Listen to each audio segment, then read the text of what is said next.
নমস্কার বন্ধুরা, চুমকির রান্নাঘরে সকলকে স্বাগত। আজকে তোমাদের সঙ্গে শেয়ার করব পনির পকোড়া।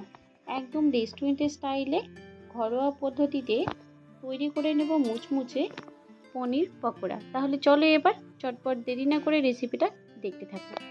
পনির পকোড়া বানাবার জন্য সবার প্রথমেই একটা মশলা তৈরি করে নেব। তার জন্য একটা পাত্রের মধ্যে নিয়ে নিলাম 1/4 টিস্পুন লঙ্কার গুঁড়ো, নিয়ে নিলাম পরিমাণ মতো লবণ, 1/4 টিস্পুন দিয়ে দিলাম জিরে গুঁড়ো, আর দিয়ে দিলাম 1/4 টিস্পুন চাট মশলা। এবার সবগুলোকে ভালো করে মিশিয়ে নিয়ে এটাকে এক সাইডে রেখে দিই।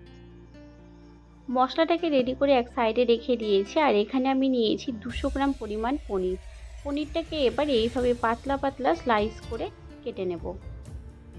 আমি এখানে খুব বেশি পাতলা করে কাটছি না, মিডিয়াম সাইজ করে কেটে নিয়েছি। আপনারা আপনাদের পছন্দ মতো পনিরের টুকরোগুলো কেটে নেবেন। পাতলা পাতলা করে 5টে স্লাইস করে কেটে নিয়েছি। আর এই স্লাইসগুলোকে আরও ছোট ছোট টুকরো করে আমি সমানভাবে কেটে নেব। প্রত্যেকটা টুকরো যদি সমান করে কেটে নেওয়া হয় তাহলে পকোড়াগুলো তৈরি করতে খুবই সহজ হবে। দেখুন আমি ছোট ছোট টুকরো করে কেটে নিয়েছি। একইভাবে বাকি টুকরোগুলোকে কেটে নেওয়া হয়ে গেছে। এখানে আমি নিয়েছি একটা স্লাইস চিজ। এবার এই চিজটাকে পনিরের মাপে ছোট ছোট টুকরো করে কেটে নেব। একই রকমভাবে সমান করে পনিরের মাপ মতো চিজটাকে কেটে নিচ্ছি, যাতে করে পনিরের মধ্যে চিজের টুকরোটা ভালো মতো হয়ে যায়। দেখুন আমি ছোট ছোট টুকরো করে কেটে নিয়েছি। এবার একটা পনিরের স্লাইস নিয়ে তার উপরে দিয়ে দিলাম একটা চিজ স্লাইস। আর আমি এখানে ধনিয়া আর পুদিনার একটা চাটনি করে রেখেছি, সেটাই এর উপরে ভালোভাবে ছড়িয়ে দিচ্ছি। এই চাটনিটা সম্পূর্ণ অপশনাল, আমার তৈরি করা ছিল বলে আমি এটাকে দিয়েছি। আর যদি এটা না থাকে তাহলে কিন্তু চাটনিটা ছাড়াও এই পকোড়াগুলো তৈরি করা যায়। দেখুন চাটনিটাকে দিয়ে ওপর থেকে আরও একটা পনিরের স্লাইস আমি দিয়ে প্রত্যেকটা একইভাবে তৈরি করে নিয়েছি। এবার যে মশলাটা তৈরি করে রেখেছিলাম সেই মশলাটাকে ভালো করে পনিরের গায়ে ছড়িয়ে দিয়ে মিশিয়ে নেব। এই মশলাটাকে পনিরের ওপর দিয়ে যদি ভালো করে মেখে নেওয়া হয় তাহলে পনির পকোড়ার টেস্টটা কিন্তু অনেক গুণ বেড়ে যায়। এটা আপনারা সিঙ্গেলভাবে কিন্তু সবগুলো ভালো করে মেখে নিতে পারেন, তবে ওপর থেকে যদি এইভাবে মেখে নেওয়া হয় তার টেস্টটা কিন্তু অনেকটাই ভালো হয়। এবার একটা ব্যাটার তৈরি করে নেব। তার জন্য একটা বাটির মধ্যে নিয়ে নিলাম 1 চামচ পরিমাণ বেসন, আর দিয়ে দিচ্ছি 2 চামচ পরিমাণ কর্নফ্লাওয়ার বা কর্নস্টার্চ।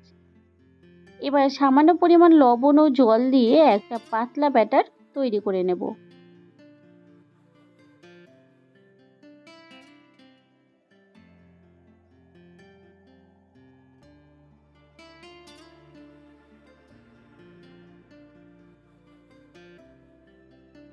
ব্যাটারটা তৈরি করে নিয়েছি। আর এখানে একটা পাত্রের মধ্যে আমি কিছুটা পরিমাণ ব্রেড ক্রাম্বস নিয়েছি। এবার এই ব্যাটারের মধ্যে একটা করে পনির পকোড়া ভালো করে চুবিয়ে নিয়ে ব্রেড ক্রাম্বসের মধ্যে কোটিং করে নেব। আমি এখানে সিঙ্গেল কোটিং করছি, আপনারা চাইলে কিন্তু এখানে ডবল কোটিংও করে নিতে পারেন।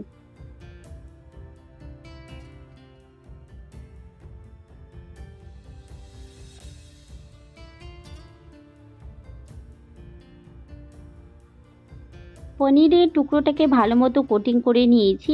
একইভাবে প্রত্যেকটা পনিরকে আমি এইভাবে কোটিং করে নেব। সবগুলো কোটিং করে নেওয়া হয়ে গেছে। এবার এগুলো ভাজার জন্য রেডি হয়ে গেছে। তার জন্য কড়াইতে আগে থেকে হাই হিটে আমি তেলটাকে ভালো মতো গরম করে নিয়েছি। এবার গ্যাসের আঁচটাকে মিডিয়ামে রেখে এক এক করে পকোড়াগুলোকে মুচমুচে লালচে করে ভেজে নেব।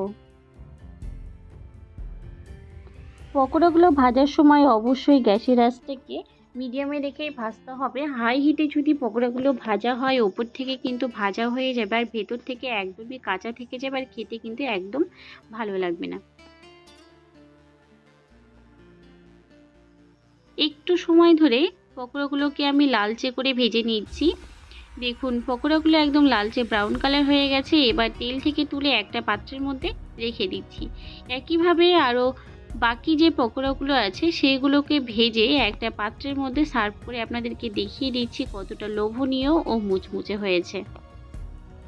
দেখুন রেডি হয়ে গেছে আমাদের গরম গরম মুচমুচে সন্ধে চায়ের সঙ্গে খাবার জন্য পনির পকোড়া। তো বন্ধুরা, আমার এই রেসিপিটি যদি তোমাদের ভালো লেগে থাকে অবশ্যই লাইক শেয়ার কমেন্ট করবেন, আর আমার চ্যানেলে নতুন বন্ধু হয়ে থাকলে চ্যানেলটি অবশ্যই সাবস্ক্রাইব করে নেবেন। পাশে থাকা বেল আইকনটি অন করতে ভুলবেন না পরবর্তী ভিডিওর আপডেটগুলি পাওয়ার জন্য। আজ এই পর্যন্তই, ফিরে আসবো নতুন কোনো রেসিপি নিয়ে। ভালো থাকবেন, সুস্থ থাকবেন, ধন্যবাদ।